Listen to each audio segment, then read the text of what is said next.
Müəllimlərin sertifikatlaşdırılması prosesi ilə bağlı brifinq təşkil olunub. Məktəbəqədər və Ümumi Təhsil üzrə Dövlət Agentliyinin direktor müavini Vəfa Yaqublu bildirib ki, sertifikatlaşdırma prosesi təhsilin keyfiyyətinin artırılmasına yönəlib. Təhsildə əsas fiqur müəllimdir. Müəllim keyfiyyəti təhsilin ümumilikdə keyfiyyətini müəyyən edir. Sertifikatlaşdırma isə müəllimləri müvafiq səriştələrinə görə seçilməsinə xidmət edən prosesdir. Hansı müəllimi seçirik?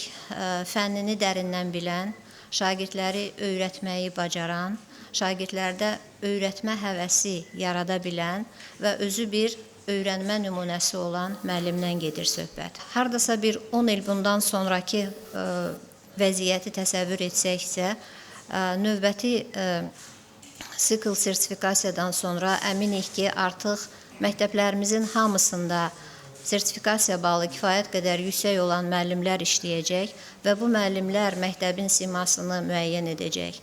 Vəfa Yaqublu əlavə edib ki, şagirdə dərs deyən müəllimin hazırlıqlı və bilikli olması vacibdir.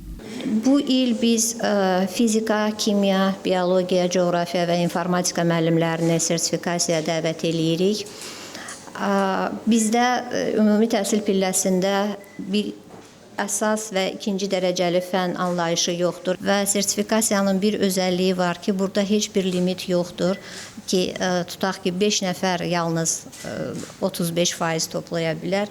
Yəni, burada reyting yoxdur. Arzumuz bütün məktəbləri savadlı müəllimlərlə təmin etmək və hər bir Azərbaycan uşağına harada yaşamasından asılı olmayaraq keyfiyyətli təhsil təqdim etməkdir. Vəfa Yaqublu əlavə edib ki, əgər müəllim sertifikatlaşdırmadan əvvəl 1000 manat məvacib alırdısa, sertifikatlaşdırmadan sonra əmək haqlarında artım nəzərdə tutulur. Bu isə sağlam rəqabət mühiti yaradır. Rəbiyyə Əhmədova, Vüsal Bayramova, APA TV.